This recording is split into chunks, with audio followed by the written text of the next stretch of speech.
Assalamu alaikum rahmatullahi wa barakatuh, and welcome to Ramadan Radio FM from Leicester and broadcast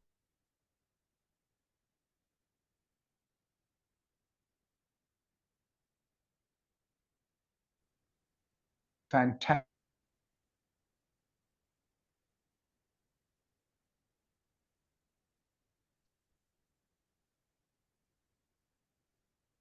you all Ramadan Mubarak and Eid Mubarak as well in advance. Jazakallah khair. So, what we're going to talk about today. Today we're going to talk about business, and the two guests I have for you are Farah London and Tyre Beg. Now, Farah London, for those who don't know, has some political interests, and she's also a businesswoman. She travels 6 continents. And I've got Tyre Beg Saab as well, who is an accountant and a trustee, and also does a lot of charity work. And myself, your host. So, assalamu alaikum to both of you. Walaikum salam. Walaikum assalam wa rahmatullahi wa barakatuh. And also, I would like to take this opportunity to wish everybody Ramadan Mubarak. We are nearly towards the end now. Many of us are saying this is Laylatul Qadr. Well, whether it is or not, Mubarak to all of you who have been fasting. And as Tamkin said, because this is going to be our last program before the end of Ramadan, Eid Mubarak in advance as well. And for wishing you the best of luck for the forthcoming elections. And Thank let's you hope so all much. the community will come and support you. Inshallah, inshallah. Thank you. Inshallah. Yes, you're running for the GLA, mashallah, in London. So London-wide, 33 boroughs. I think Yes. you've got about 60,000 votes, and you need about 120. And inshallah, Yes, the so community we are can behind do it. you. Inshallah, we can do it. Just need the Absolutely. community support. I'm sure you've got it. So tell us a little bit about your international business and what you do for those who don't know you. Of course. So I facilitate trade and investment globally. I work across 6 continents, and I work predominantly with governments and also businesses. So what we do is business to government, and government to government. And that entails a variety of different types of services we offer. One, for example, would be international trade missions, which are cross-sector. So, for example, we could take a government from Australia. We can take delegates from Australia and then take them to Singapore for a trade mission. Or you could take a Chinese government delegation for a trade mission on Port Authority to the UAE. So those are business delegations, and those are there to obviously understand business opportunities between countries and also look for business partners. Then what else we do is we assist with JV partnerships. So there's many companies looking to partner with other companies around the world so they can help expertise. So for example, in Saudi Arabia, they have obviously a big vision for 2030. So the Saudi government is putting a lot of investment into businesses, local businesses. For example, in manufacturing, they'll pay up to 90% of the project cost. But the Saudi local companies, they have the money, but they don't have the international expertise to build the projects. So that's where they'll look for a partner from abroad to come in as a partner and then help to actually finalize the project with the expertise. So those are predominantly those type of things. And we also assist with financing for projects, mainly oil and gas, energy, and green sustainability projects around the world. So it's a variety of different services, market entry, but it's fun. It's great. You know, we get to obviously see a lot and drive business globally. Great. I think you were in China and Turkey the last time I saw some of your posts. In China, Turkey, Mexico, Singapore, Qatar. I mean, this was just all in the last couple of months. And I actually have to go to Vietnam and then Romania. So I do travel a lot. But, you know, that's international business. And that's what I love. Brilliant. All right, So we have a lot of this. Sorry. If I can ask a few questions on this. I mean, as far as the global economy is concerned, what's your take on that currently? Are we on the up or is it slowed down, or what would be your So take? global trade is actually worth just under 29 trillion, so it's doing very well. But it's interesting to know the developing nations only contribute to less than 1% of that figure. So we clearly have an issue where we're not helping the developing nations to actually access the global markets. Business is thriving in Asia. I do a lot in Asia because business is phenomenal in Asia. They're great business partners and they're driving. The Middle East is doing very well.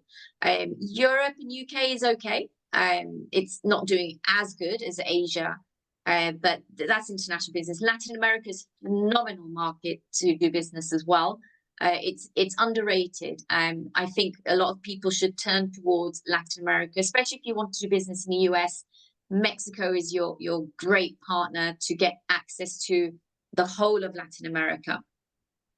So just leading on from there, I mean, people are saying China is really the next, if it's not already the next industrial power, which is going to be driving the world economy forward. What's your assessment on that? I love China. I work with China. China's government is my largest client. China has thousands years of history of trade.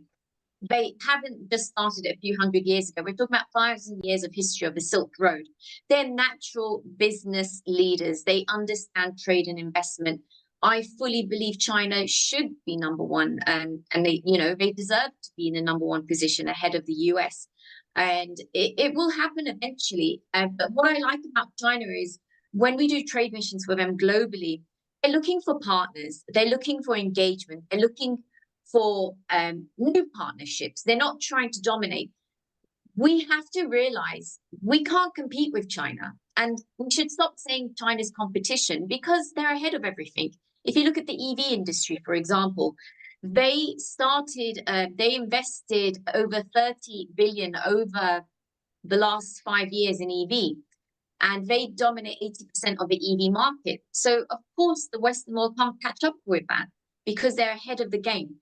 So we need to stop looking at China as a competitor and start actually working together. We can actually achieve a lot more. Yeah, absolutely. So electric vehicles having anything to do. Also, did you know that China, the iPhones, they actually produce them in the factories and it costs them $10 to produce an iPhone. Now, where in the world can any company produce an iPhone for $10? So they are ahead of the game, absolutely. Even Tesla is manufacturing now. Yeah, but for just on China, goes there. China and because I have an interest in Pakistan as well, and of course, China is our next door neighbor and big brother in many ways. Have you had any feedback as to their investment strategies as far as Pakistan is concerned? Because they have the CPEC project going in Pakistan. It seems to have slowed down a bit. But long term, what is their take as far as Pakistan and China trade relationships are concerned? Let's be honest. Let's talk about the facts here. Now, this is about geopolitics. Yes, Pakistan and China have had a long-term relationship. Unfortunately, there's zero political stability in Pakistan. So Pakistan is losing out because of its greed and the political climate. People are not investing in Pakistan because it is so turmoil. Now, Bangladesh is actually going to take over Pakistan because the government has structure. Now, we're doing a lot with the Bangladesh government where they're looking for investment, inward investment into the country. And we're helping them find partners to actually, they're giving economic zones, for example. They're giving free land, saying, come, here's free land, we'll give you a 100-year lease, and you invest and we won't take anything from you, because they're being a very clever strategy to bring in the investment. They plan to make it resorts, luxury hotels, and then, of course, driving the economy through the economic zones.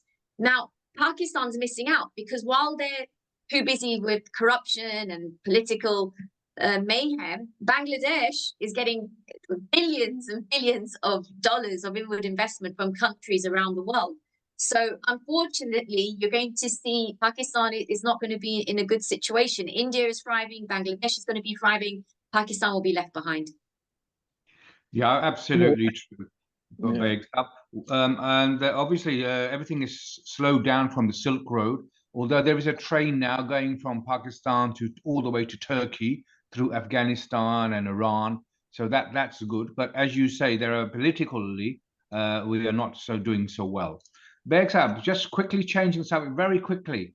Um, we're meant to be talking a little bit about accounts as well, and we have a big following in Leicester, Indian Muslim community.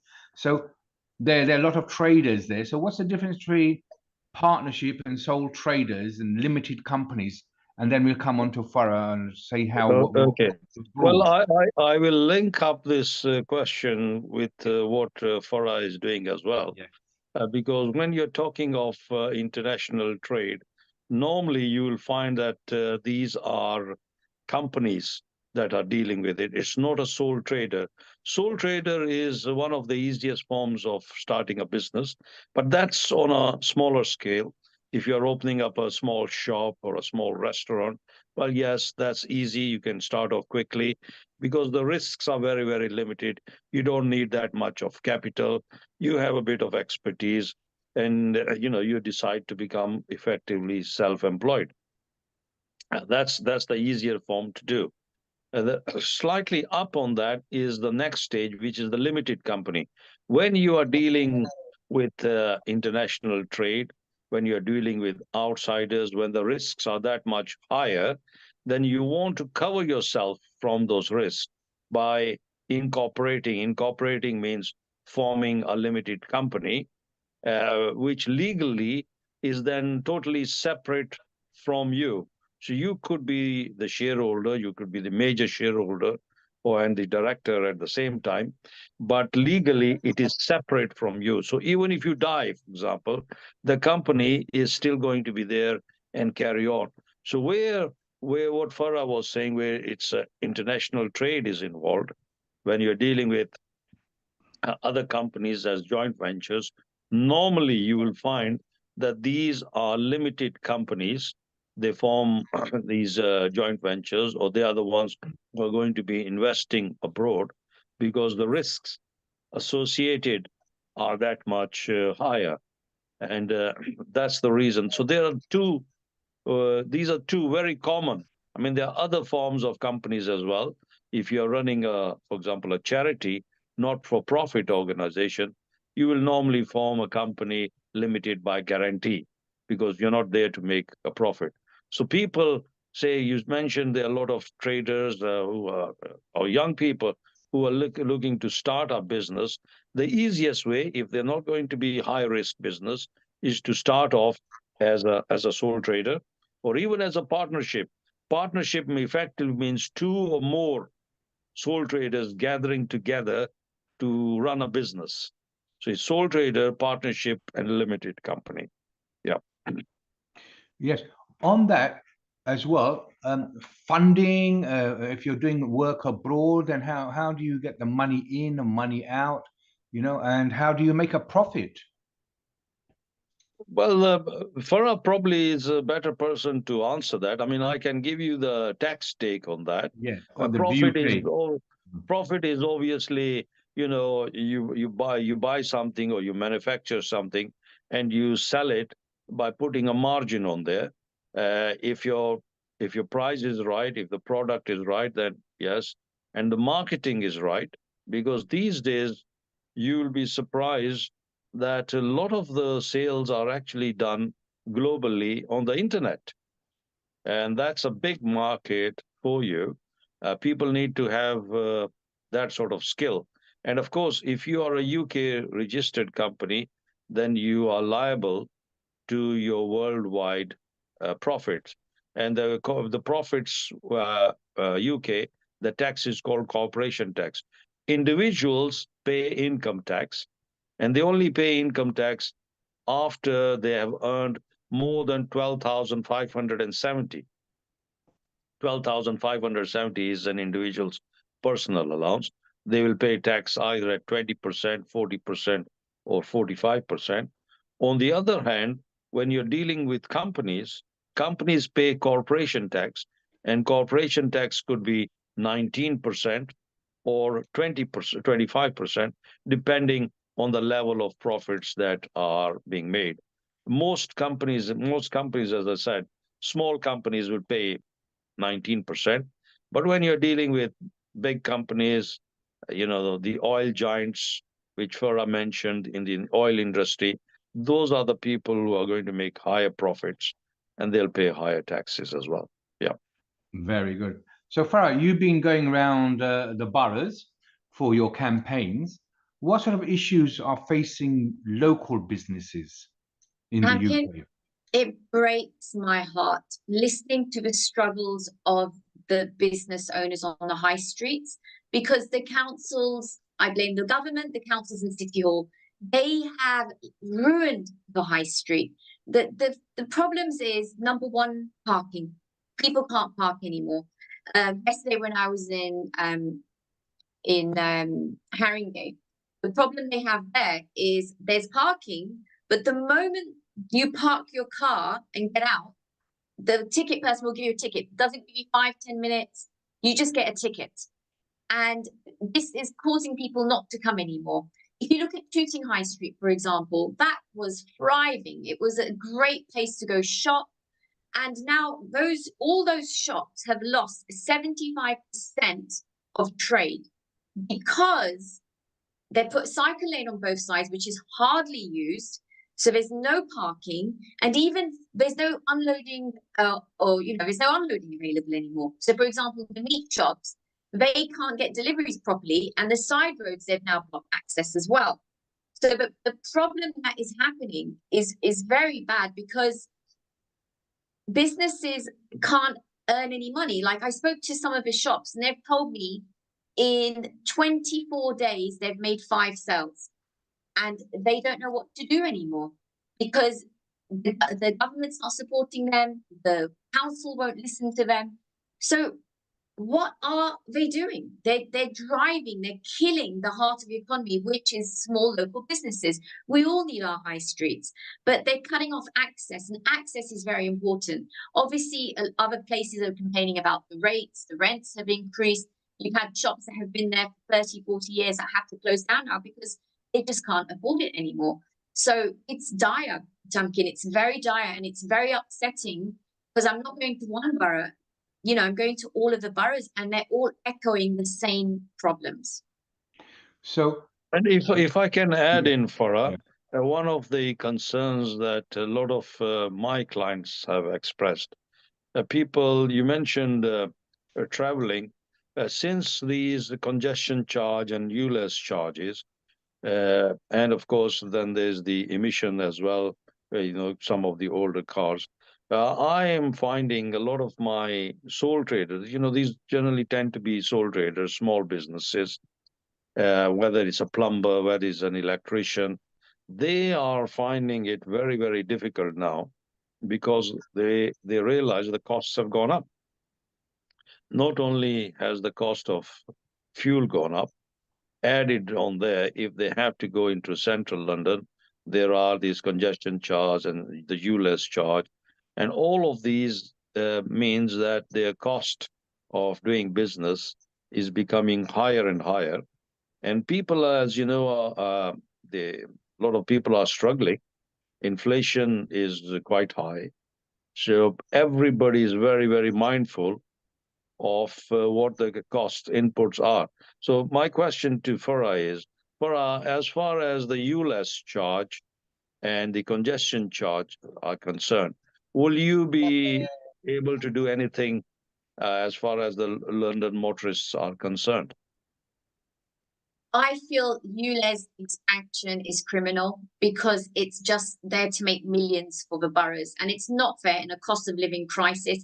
And let's be honest, is it actually helping the environment? Probably not, because with all of the road blockages and all of the LTNs, people are actually spending longer in traffic. So they've increased the pollution because they're putting people longer in car journeys. So I stand strongly against ULEZ and LTNs. I think they need to be removed.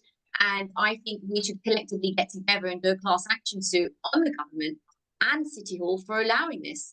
It's just criminal. And yes, I will continue to lobby against it, because business needs to keep moving. London needs to keep moving. We're over 9.3 million people. We should be moving in our city. We're not Amsterdam. Do not take Amsterdam models and put them into a city bustling as London. It does not work. People need to get around. There's businesses that have fleets of vans. And yes, they're giving a grant, what, for one van? What about the other vans? It's not fair. We're talking about, they're saying, get on the tubes, get on the buses. Well, do you know the pollution in the underground? It is catastrophic. It's like if you put, I think the test, if you take one of the tests there, it's over 500, which shows you it should only be around, I believe, like 1525 is a good reading. So if they can't even get the pollution right in the underground, please don't tell us that the cars are causing pollution. That's actually not the biggest cause of pollution in the country. Heating our homes causes more pollution. Absolutely. Okay. And the Well- reason they're doing this, obviously, to create revenue so they can do projects that they want to do, but the project should be funded, like the police, extra money for the police, knife crime, and people, lighting. So what are they using the money for from ULEZ and the congestion charge? It's a very, very good question. Where is the money going? I can't answer that. All I can say is the councils are corrupt. The councils have become cartels because there's zero accountability. They don't answer to anyone. So therefore, the mayor of London should be holding each council accountable for spending, for everything that it does. But he doesn't. So therefore, the councils do what they want. They don't listen to residents. They don't listen to businesses. They basically Lone Rangers. And I can say this because, I've heard people suffering in so many boroughs, and their councils, their councillors don't pick up, don't respond. So where is the money going? Look at Croydon. It was bankrupt for, it's twice 2 years now, it's bankrupt. And we've lost, 300 million's vanished, that no one can tell you where the money is. And if that was in any, and Tahir will tell you, Tahir Bai will confirm, if that was any private organization, there would be some jail sentences going on. But instead, the leader got paid off £600,000 and she's living in Spain now. So where's the accountability? Absolutely. That's very good. But can I lead you on from there, which is the tax angle? You mentioned people are getting grants, or if you're changing your vehicle, there is a grant scheme available. But purely from a tax angle, if you are running a business, then if you buy a new van, you will be able to claim what we call capital allowances. So if you spend, for sake of argument, 30,000 or 40,000 on buying a new van for your business, you will be able to write that off against your taxable income from the business. So it actually reduces your profits as far as the taxman is concerned. And this is called capital allowances. So there's a positive aspect to it. Why I mention this is that I've actually encouraged some of my clients to change their vans, which they are using for business purposes, because, as I said, they're buying these vans, which are absolutely new, and they are able to claim 100% capital allowances on that. And more importantly, if they are VAT registered traders, and these days for VAT registration, the new limit is 90,000 per annum. Previously, it was 85, so it's gone up to 90,000. If you are a trader and you are VAT registered, you will be able to claim that VAT back on the van as well. I mean, I mentioned van, but the HMRC terminology which they use is called plant and machinery. A plant, Tamkin, for your information, doesn't mean a tree. What they are saying is manufacturing plant and machinery, and vans are included as part of those plant and machinery. So there are other aspects that you need to look at. And I think one of the listeners has put a question, and they're saying, well, bicycle lanes Lanes.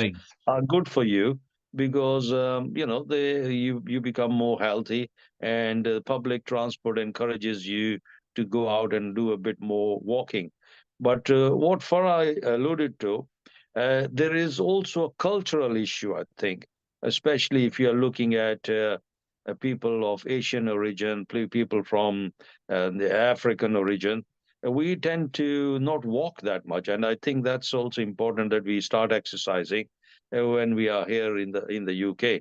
I mean, Tamkin, I understand you do maybe 10,000 steps a day when you are going to teach at Croydon College.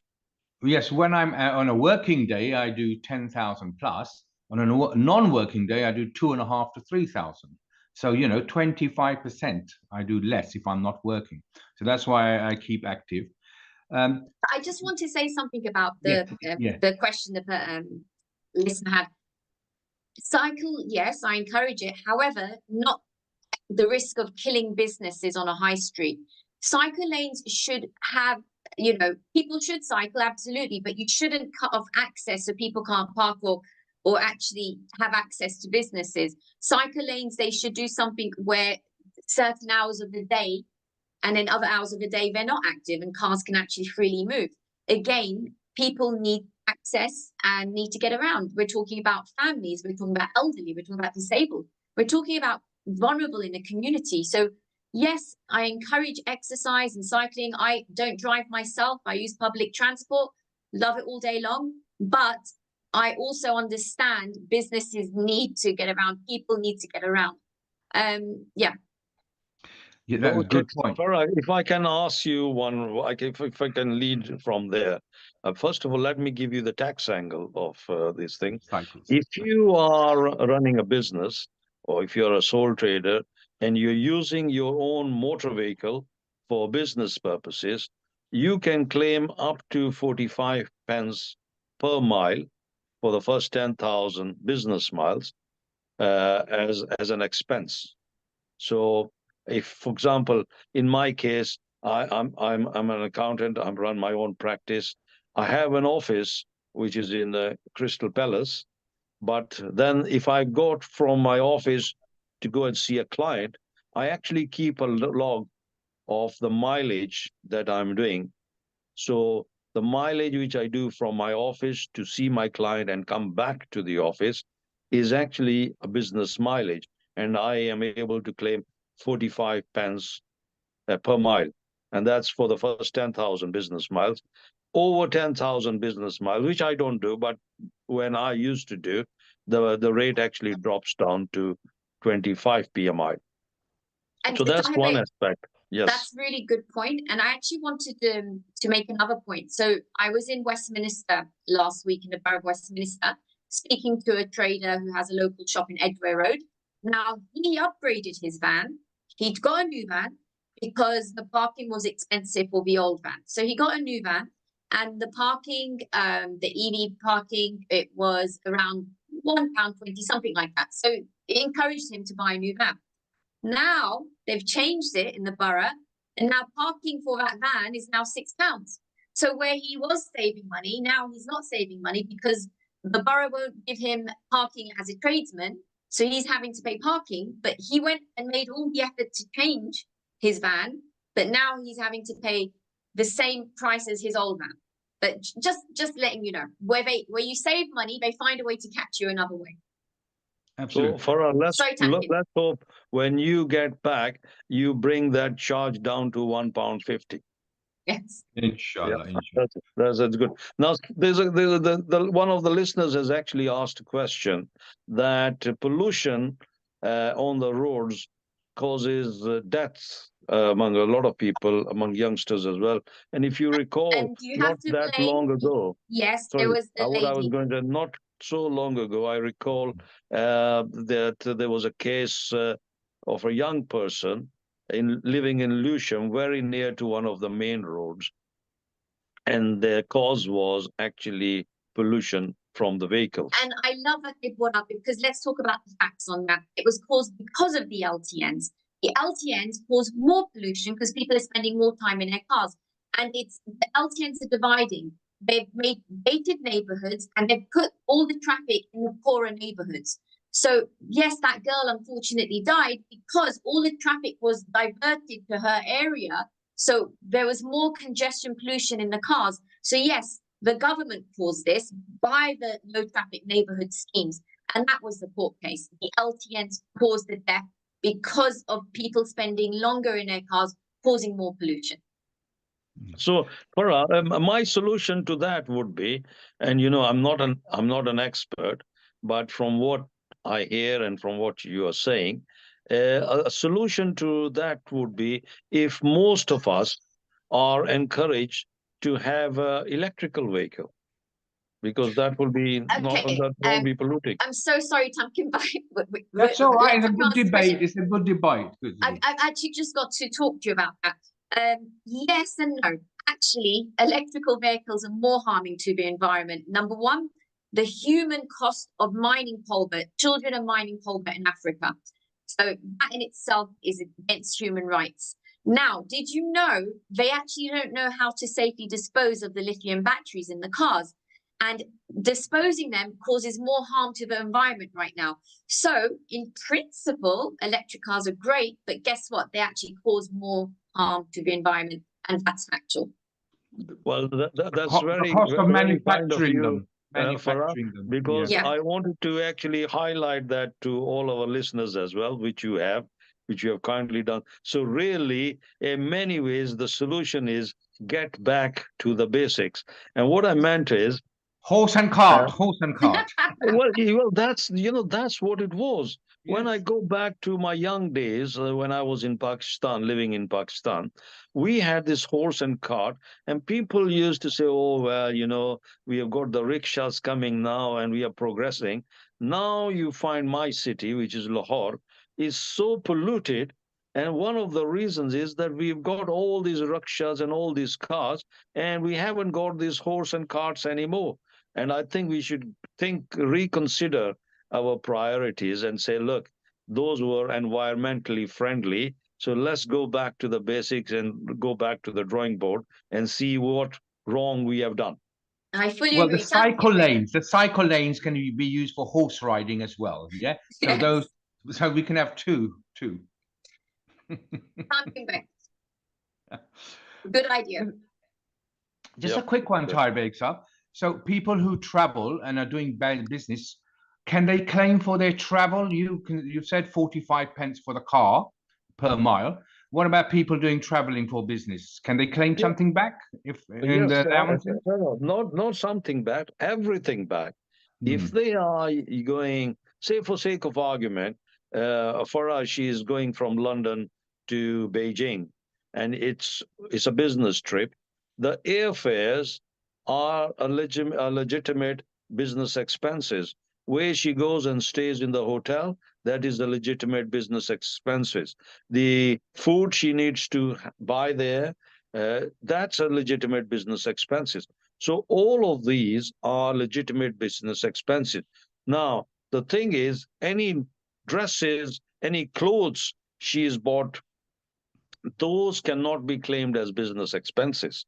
Those are what we call dual purpose use. However, if she was a barrister, for sake of argument, and she had to wear the wig and the gown in the courts to represent her clients, that would be classified as a business expense. And let me tell you, if you are a sort of television presenter or an actor, then there are certain expenses which you are able to claim. For example, you might be able to claim for your hairdo or your makeup, because that then becomes a requirement of your profession, of your business, because that's where, I mean, people will look at you. Tamkin, don't shake your hand, because you're not going to be able to claim for those expenses, Mike. Oh dear. You Especially are on the supposed radio. you Especially. are a radio presenter. You're not a television presenter, all right? So I could see the sparkle in your eyes. You say, "Oh my God, here we go." So I thought, Tamkin, I'll bring you back down to earth. So you will not be able to claim those expenses. But you can for professionals, if you're a sole trader and you need boots or overalls or things like that, yeah, you could claim a Yes. little bit. No, those are special concessions. The revenue actually have got agreements with the various trade unions. For example, if you are in the building trade, a plumber or electrician, then there is something called allowances for protective clothing and boots and tools. So that allowance is a fixed allowance which you are able to claim. You don't have to produce any evidence for that because you are working in that particular profession or in that particular trade. The revenue have agreed a fixed rate allowance as far as the unions are concerned. And talking about fixed rate allowance, a lot of us have been working or are still working from home. But like this radio program, I'm actually at home. I haven't gone to the office yet. And I use part of my house to do my office work as well. So I am able to claim a fixed rate allowance of £6 per week. £6 per week, not more, not less, £6 per week. That's what the revenue have said. If I want to claim more, and this applies to everybody here, people who are using their home, some people have spent a lot of time at home working. They will be able to claim higher amount provided they can justify that. So Internet, normally, telephone. yes, all those, if they are using for business purposes and they can justify it, then the answer is yes, they should be able to claim. And talking about home, there is another allowance called rent a room scheme, whereby if you are renting one of the rooms, furnished flats in your house, in your principal private residence, and then you can earn up to £7,500 in a tax year without having to pay any tax or declare that. So this is something. This is on top of your personal allowance of 12,570. Yeah. Excellent. So, Yeah. so going back to business very, very quickly, you go into business to make money, and the money is what your costs are and what you sell it for and the difference. But most businesses, as I can see today, are not really covering their costs. So, why are we doing business if we can't cover our costs in London, especially, or Leicester, or Birmingham, because of all these stealth taxes? I think there's about 90 stealth taxes on top of all the other taxes. So, what is a way forward for businesses to actually make profits? Do they have to diversify, go on the internet, close down their shops, everything done online? Is there a solution? Well, I will come up with my solution, but ladies first. I'll give Farah the opportunity to say her piece Can I be before I honest? come in. In all honesty, this question, I've obviously been speaking to so many people, hundreds of people in the last couple of weeks, and they are actually questioning why they're in business anymore. They're saying it's not sustainable.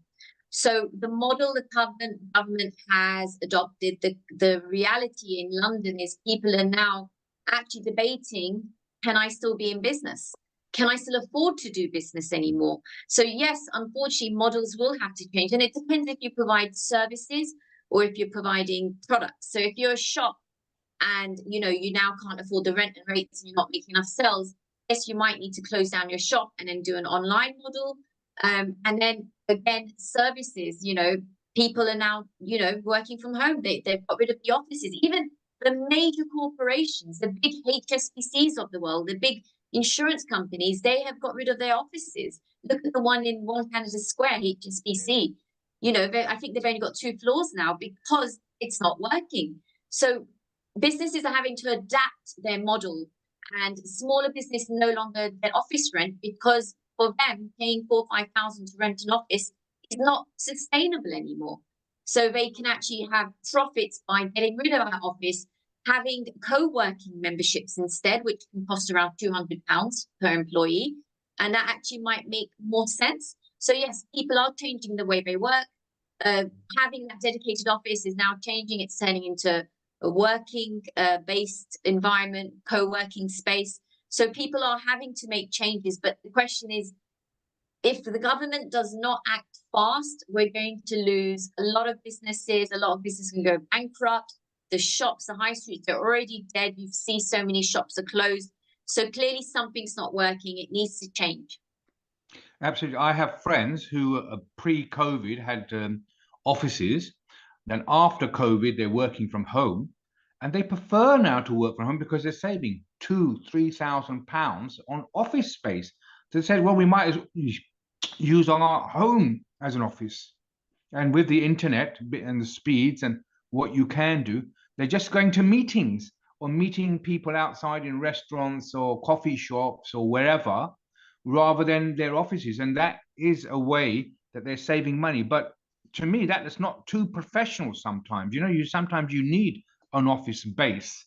So they've said to me, oh, Tamkin, we can hire hot desks, we can hire, spaces, conference rooms, and it's still much cheaper than having an office. Well, can I say something there? Yeah. I mean, all of these arguments have merits. Uh, we need to be aware that the market situation has changed with the COVID and the implications. A lot of people have got used to working from home. As Farah mentioned, that some of the big offices have actually reduced their office space. So that itself has repercussions. What do you do with these empty office spaces? Are you able to convert them into residential lets or residential places? If you were to buy one of these places and start converting it, as far as the taxman is concerned, these are called these are not repairs. These are improvements and modification. These are capital expenditure. So supposing you bought something for 250,000 and you had to spend 50,000 to bring it suitable for residential, that 50,000 is considered to be part of the capital expenditure. So your apartment now becomes 250,000, the base cost, plus the 50,000 that you have spent to bring it into use as a residence. So it's 300,000. And if you were to sell it, if you start living in it and it's your principal private residence, that means it's your home effectively, and you can only have one home at a time. You can't have more than one home.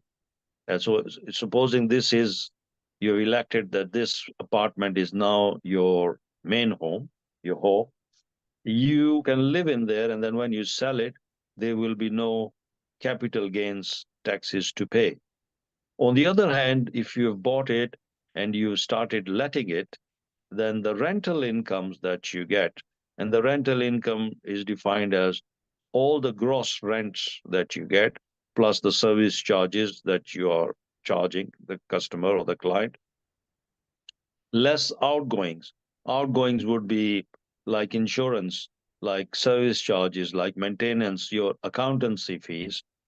If you're a basic rate taxpayer, then the interest that you pay on that loan. If you are a high rate taxpayer, you will not get tax relief at the higher rate for any interest. So the balance is liable to taxes. Yeah, depends whether you are a basic rate taxpayer or a higher rate taxpayer. But that leads me on to the next thing, because I've had clients who have got what you call cafes and sandwich bars in the city. And some of them have seen their sales go down dramatically for the simple reason that the office blocks where their takeaway sandwich bar was, instead of the 10 floors being occupied by workers, now they are finding that only 2 or 3 of the floors are actually occupied by workers, because a lot of those workers are now only coming in once or twice a week. They're not buying their sandwiches anymore or their coffees anymore. So, there are repercussions.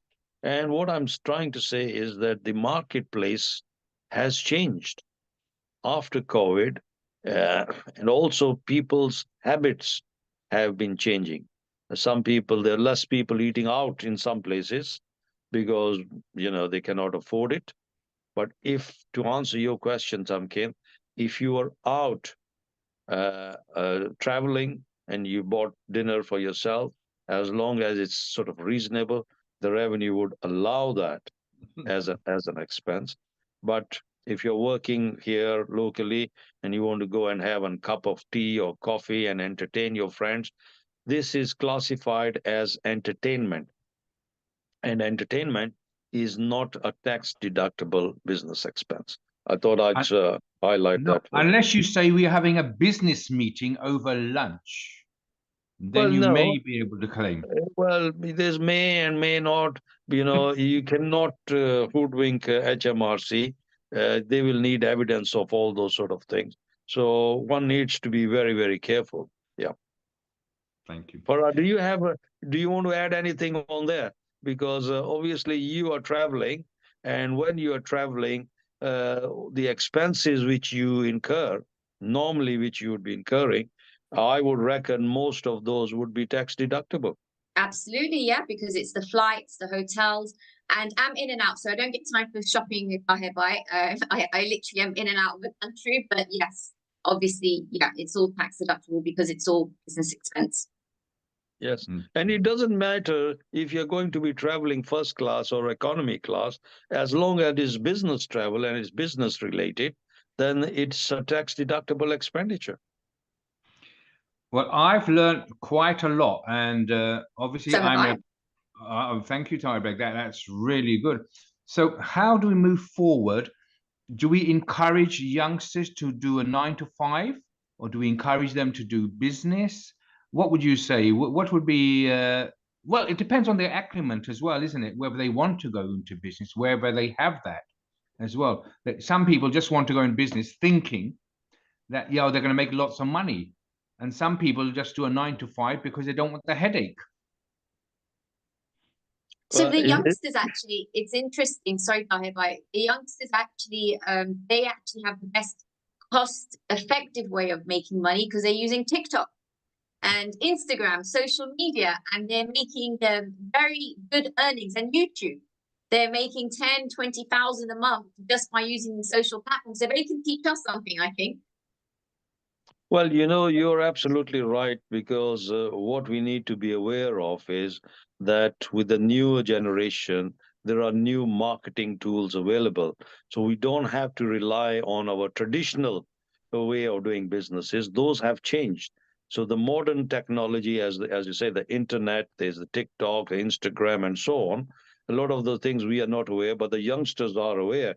But yes, we should encourage our youngsters. My view is we should be encouraging our youngsters to go into business, because that's the way you're more independent, you're able to run your own show, and of course make a contribution to the society as well. Because when you start making your profits, that's when you start have to be paying zakat as well. So I think we are coming nearly to the end. Thank you very much for having me on the radio show. And I take this opportunity once again to say salams to all our listeners and wish them Ramadan Mubarak and Eid Mubarak. Farah, any last words? Absolutely. I think we should encourage our youngsters to be working from 16 part-time. I started my first job in Alders in Croydon in the China glass department, and it taught me sales skills. It taught me to interact with people. Our youngsters aren't interacting with people anymore. They're too much on their phone. So we need to encourage them to get them into it, to get the skills. And then, yes, 100% start business. But again, Ramadan Mubarak and ahead of Eid Mubarak, ahead of Eid. And thank you, Tamkin. This has been an absolutely engaging, wonderful show. Tahir, love talking to you.